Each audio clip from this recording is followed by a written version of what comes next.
All right, we just finished our morning practice. I'm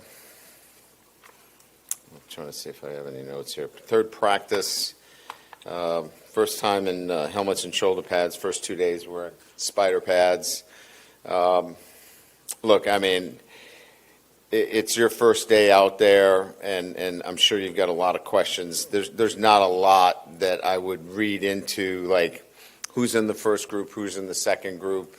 We're still sorting out, rotations, things of that nature. So, again, I would be, certainly in a position to, give you some information on guys, but, we're nowhere near like this is the group that we're rolling out for the opener against Clemson. So we've got a lot of work to do. This is spring training. This is the first lineup out there. We're moving players in and out. It's going to be a new rotation on Friday, so you'll get a chance to see a lot of different guys. The exciting part about it is we've got a lot of competition, and that's really been probably the one word that we've used more than anything else this spring, is that we've got great competition at a lot of different positions, and feel really good about the depth of the team and the roster itself, and it's really showed itself through the first few days. So a couple of announcements to make. We've got our coaches clinic beginning next week, March 20th through the 22nd. Excited about having the Saints staff here, the newly appointed head coach and Kellen Moore being here, offensive coordinator Nussmeier, defensive coordinator Staley, having them part of the clinic. We're pleased that they're going to be able to join us with their busy schedule. The ULL coaching staff and Tulane coaching staff as well. Really appreciate that they're going to be able to be part of the coaching clinic as well. So really well represented in the state of Louisiana, and really excited about that. Also about the addition of Kyle Williams to our staff. He'll be, as you know, coaching our interior defensive line.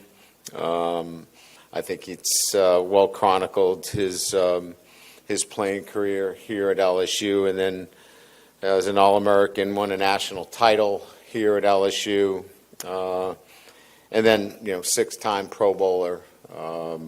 13 years in the NFL certainly brings an impressive resume to the position, and just quality individual, high character, great husband and father, and somebody that really is who you want recruiting student athletes here to LSU. So just brings all of those things to the table, and really excited about his addition to our staff. So thanks for allowing me my comments. I'll let you guys fire away.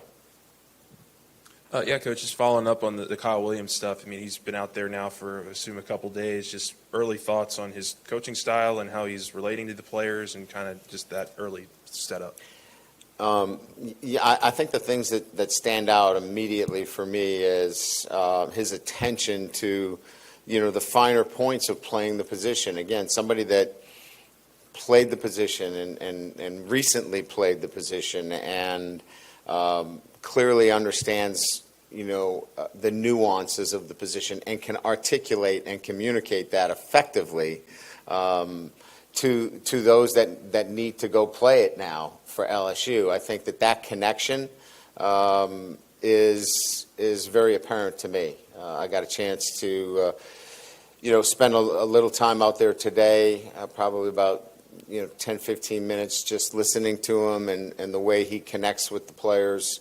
I know he's going to make a great impact for us.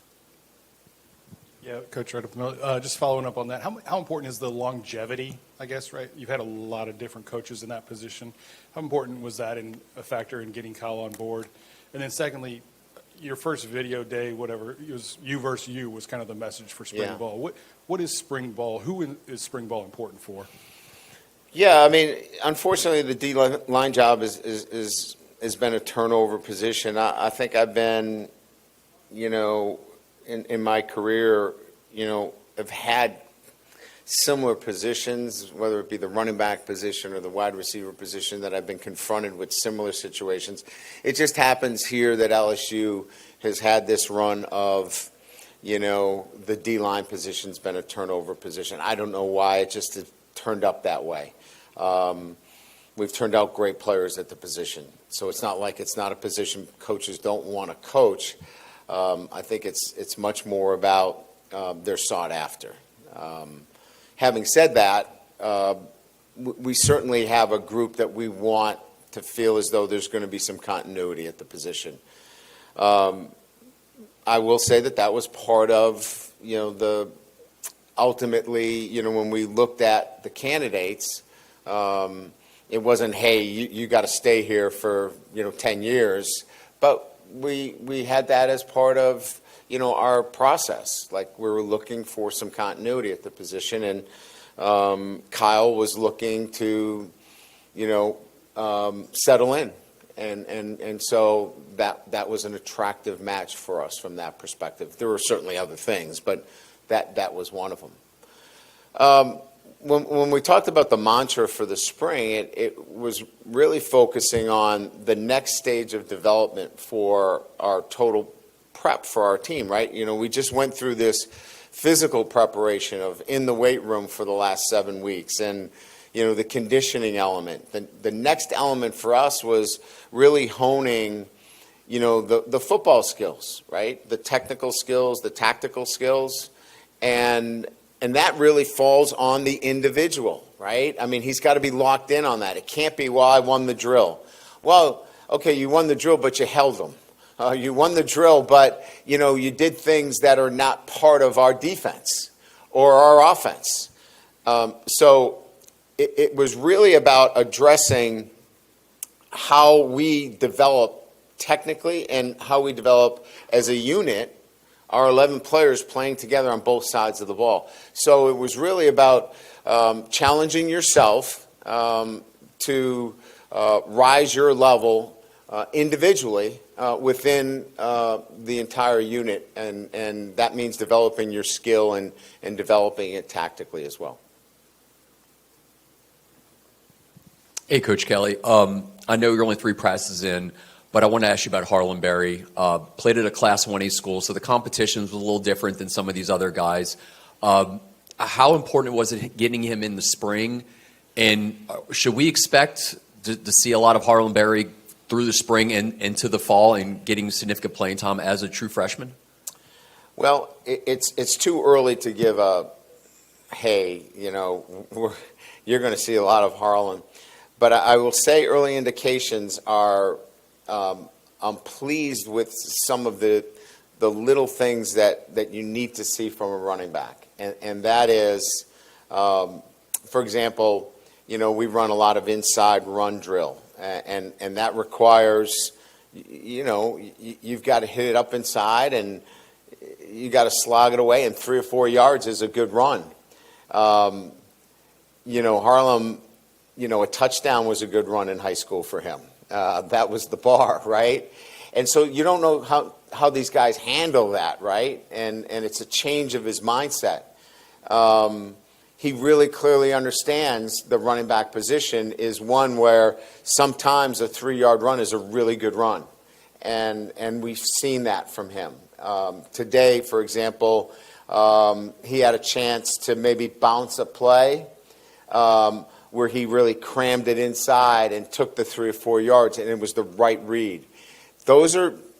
You really don't coach those things. You just have a knack for them or you don't. And so those early indications are really positive. He's got to keep building in the weight room. He's got to build a coat of armor. He's got to get stronger. But it's a nice thing to see when you don't have to coach every aspect of a particular player, and that's Harlan Berry. Hey, Coach, just your early thoughts on Garrett. Obviously, people at that position here have made significant jumps from year 1 to year 2 as a starter. You saw it with Jaden here, obviously. Yeah. Just your early thoughts on him as he leads this team into the season. Yeah, I mean, I think that, it's building, building a relationship with all of his receivers is what we're looking for in that timing. And, he's got some deep threats. He's got some guys that, certainly provide him with a lot of different options from, Nick Anderson with his size, to Barry Brown with the vertical threat. Getting a relationship with even Chris Hilton, who he didn't get a lot of work with last year. It's been really, for me, much more about, getting him as much work with the receiving crew and getting on the same page.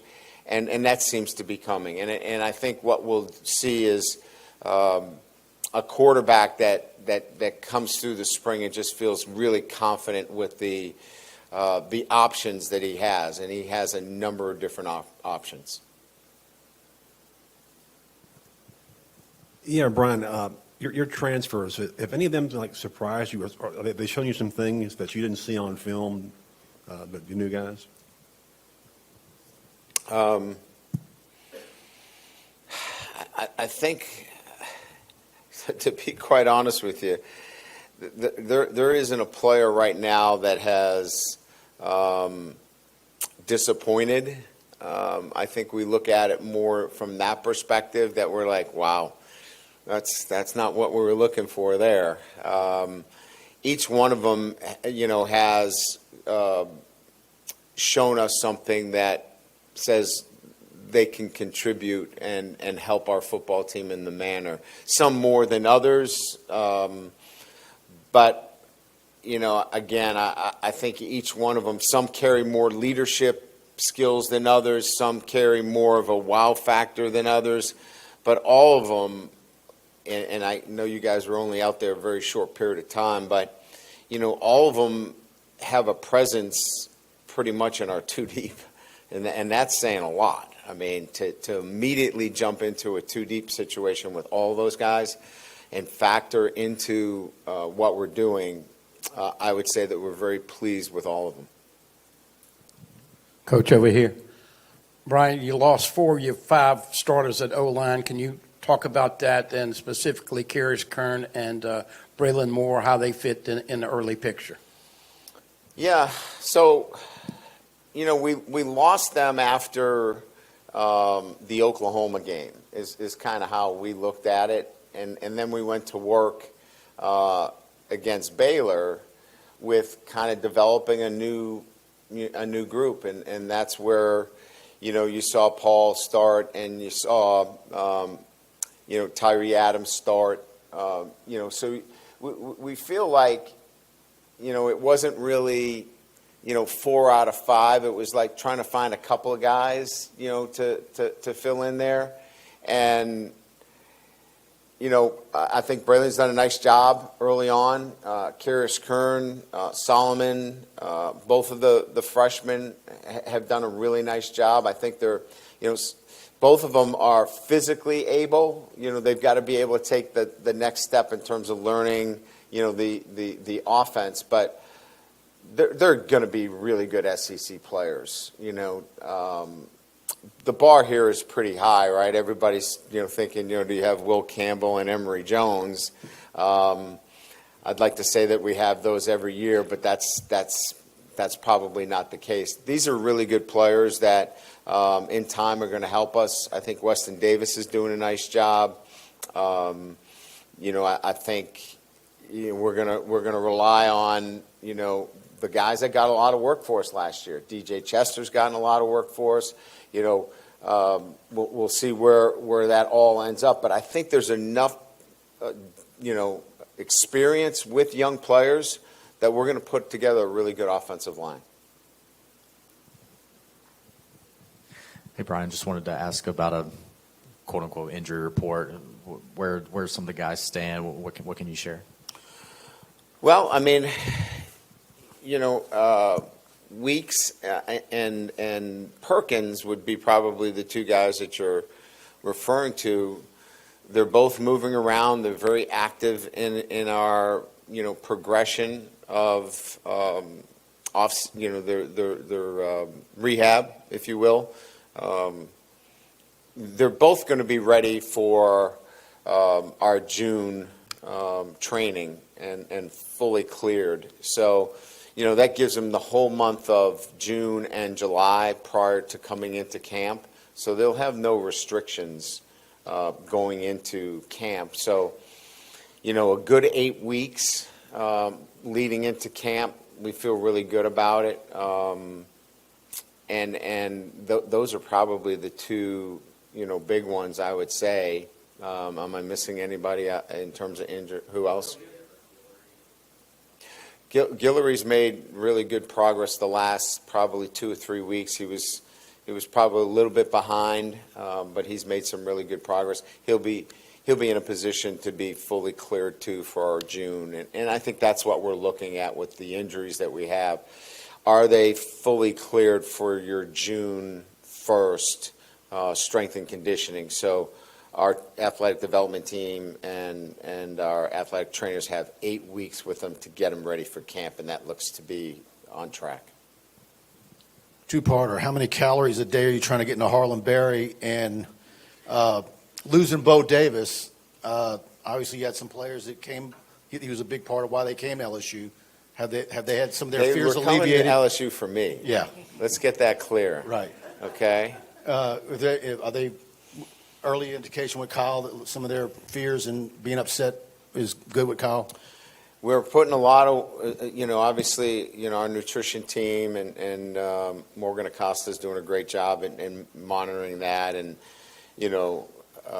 Coach Wilson's involved in that. It's a village when it comes to weights and maintaining weights. It's not just one person; it's just a whole team of people, and the player has to be bought in too, and he is, and so he knows what he needs to do there. Yeah, look, anytime there's a change, relationships are built with a position coach, but I think we do a really good job here of not putting it all on one coach. It's the defensive coordinator, it's the head coach, it's the strength and conditioning team, it's nutrition. So when we talk about recruiting, the player is touched by so many different people, and I think that's important in recruiting. If you're going to a place just for one person, you're making a mistake. That doesn't mean you don't have a lead recruiter and you have a relationship with them. But if that's the only reason why you're going to a particular school, coaches leave. Coaches move on. And if that's the only reason why, you need to really, really evaluate why you're going to that particular institution. And so certainly there were phone calls, and you have to touch base, and Kyle got on the phone with any of our recruits and spent time with the players because you start a new relationship. But it's LSU really, and it's the football program that at the end of the day is put under the spotlight, and we feel confident that will stand up in most cases. Coach, I wanted to ask about Josh Thompson. What's sort of keeping him away from the team right now, and when you can? Well, they're on expect to come quarters, so he's finishing up his academics. He'll be here next week. back? Next week. Yeah. What do you hope to see from him? I guess once A he good gets on football campus? player. No, another addition to which, as we talked about, a very talented, transfer class that will bring, Big Ten reps into our offensive line. So a versatile player that can play guard or tackle. We haven't decided where that will be. It'll be kind of putting the pieces together to see how that fits.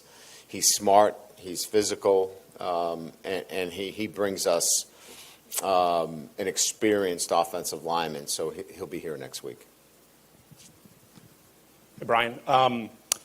You were mentioning how Nussmeier needs to, develop a good relationship and confidence with those receivers. A couple of those receivers I want to ask about were Aaron Anderson and Destin Hill. What have you seen from those two guys? And as a coach, does the fact that a couple of guys on the same roster are having high school experience together, does that ever help for, rapport or building that kind of relationship on the offensive side? Well, I think when you bring in, let's just use the example of Destin Hill. He feels a lot more comfortable making the move because he knows players. He's played against them, and he's had them on his team. So the transition for Destin has been really seamless, and it's made it easy for him. He's been somebody that, maybe didn't get as much recognition early on. He's had a really good, off season and has done a really nice job for us. So I think that transition has made it easier for him to kind of blend in right away. But I don't know that, playing together helps Nussmeier as much. He still has to go through, the routine of this guy gets out of his break quicker.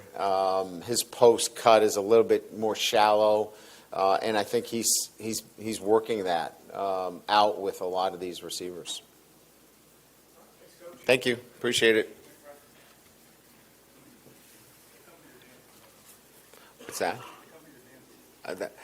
Listen, I haven't done that in a long time. I think it's still out there in the library of our Twitter sphere. I've played with him. Out in, that's where I got to know him. I played with him a couple times out in Tahoe at the NBC event. And, everyone's like, oh, he's D lineman and, he's pretty good. His short game's ridiculous. I was like, D lineman with hands like that? Oh, my God. He's pretty good.